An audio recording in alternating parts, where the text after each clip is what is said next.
سرکار نے سر پہ ہاتھ رکھ کے بچے سے کہا تھا بیٹا آواز تمہاری بڑی اچھی ہے، تم ایک مرتبہ دوہراؤ. پہلے تو ڈرا، اس کے بعد سرکار نے کہا تو پھر وہ پورے الفاظ دوہرا دیا.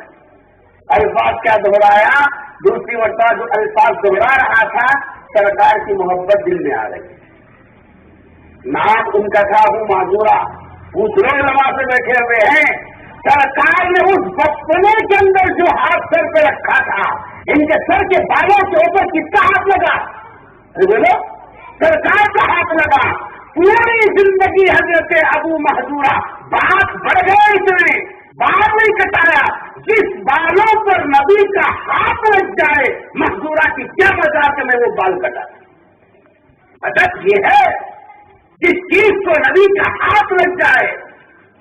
پوری زندگی حضرت ابو محذورہ نے سر کے اتنی دور کے بعد جتنی دور سرکار دو عالم صلی اللہ علیہ وسلم نے ہاتھ رکھ کے کہا تھا کہ بیٹا بڑی اچھی آواز ہے، پوری زندگی بال نہیں کٹایا. حالانکہ اتنے لمبے بال رکھنے کی اجازت بھی ہے، لیکن اس وجہ سے نہیں کٹایا کہ یہ بال کے اوپر کس کا ہاتھ لگا؟ سرکار کا ہاتھ لگی. ادب. مدینے میں جانے کے لیے ہر ایمان والا تڑپتا ہے، تڑپتا کہ نہیں تڑپتا؟ اللہ سب کو مدینہ کی زیارت نصیب کرے، بار بار نصیب کرے. سرکار کے شہر کو جانے کی تمنا دل میں ہونا چاہیے. سارے مسلمان تو مدینہ جانے کے لیے تڑپتے ہیں، تڑپتے کہ نہیں تڑپتے؟ تڑپتے ہیں. اور مدینے میں اگر کسی کو زیادہ دن رہنے کا موقع مل جائے خوشا نصیب، نہیں خوشا نصیب. لیکن یہاں سے جو لے جاتے ہیں 8 دن کے بعد 1 دن بھی رکنا نہیں دیتا. مولوی ایک نماز پڑھتے ہوئے تو نہیں رکنا دیتا، لپٹ کے نکل جاتا قدم چلو مکہ. سارے لوگ مدینے میں ٹھہرنا چاہتے ہیں، مدینے میں رکنا چاہتے ہیں، رکنے کو اپنی جیسا نصیبہ سمجھتے ہیں. حضرت امام ابو حنیفہ رحمۃ اللہ علیہ کا حال یہ تھا، مدینے منورہ جب جاتے 8 دن رکتے، 8 دن سے زیادہ نہیں رکتے. 8ویں دن اپنا سامان لپٹ کے باہر نکل جاتے. لوگوں نے پوچھا کہ حضرت ہر مسلمان مدینے میں آنے کو تڑپتا، مدینے میں رکنے کو تڑپتا، مدینے میں رہنے کے لیے بے چین ہوتا، آپ عجیب ہے کہ جیتا 8ویں دن اپنا سامان لپٹ کے نکل جاتے ہیں. کیا جواب دیا تھا؟ ادب اس کا نام.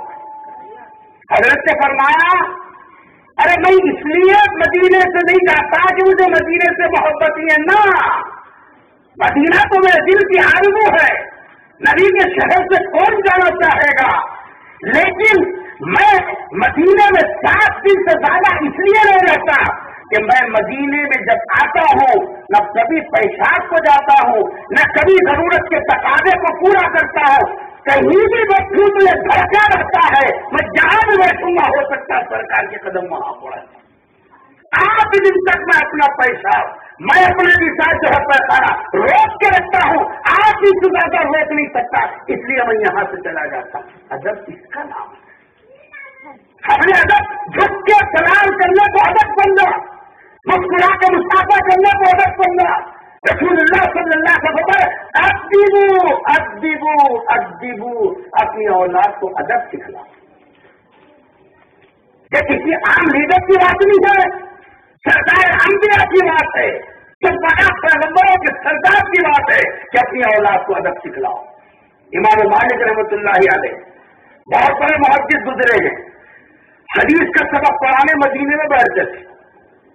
ان کے شاگرد ہزاروں کے شاگرد بیٹھے، سرکار کے فرمودات پڑھتے، سننے والے بچے لکھتے رہتے. ایک مرتبہ سبق پڑھانے بیٹھے، اچانک پسینے نکلنا شروع ہوا. قریب بیٹھنے والے بچوں نے دیکھا کہ مجاہد مل صاحب کا چہرہ بدل رہا اور پھر پسینے چھوٹ رہے. تھوڑی دیر کے بعد پسینے رک گئے، حضرت برابر بیٹھ کے سبق پڑھا رہے. پھر تھوڑی دیر میں پھر پسینے نکلنا شروع ہو گئے. 1 مرتبہ 2 مرتبہ 3 مرتبہ ہوا اور حضرت بڑے اطمینان سے سبق پڑھا رہے تھے. سبق ایسا نہیں ہمارے جیسا 35 منٹ کا گھنٹہ 25 منٹ کا گھنٹہ، وہاں تو 2 2 گھنٹے سبق چلتا تھا. سبق ختم ہو گیا، کتاب بند کرتے فوراً سامنے کے بچوں نے کہا کہ حضرت کیا ہوا؟ تو طبیعت خراب ہے، آپ کے جسم کا پسینہ ایسا کیوں جا رہا؟ ایسے فرما قریب آؤ اور اپنا کرتا اٹھا کے بتا پیچھے کیا کاٹ رہا. دیکھا کرتا اٹھایا تو دیکھا پیچھے بچھو ہے جو آپ کے جسم پہ 17 جگہ ڈنک مارا ہے. جسم پہ پورے چھاڑے آ گئے. بچے نے دیکھ کے چیخ ماری، حضرت بچھو ہے اس میں. آپ نے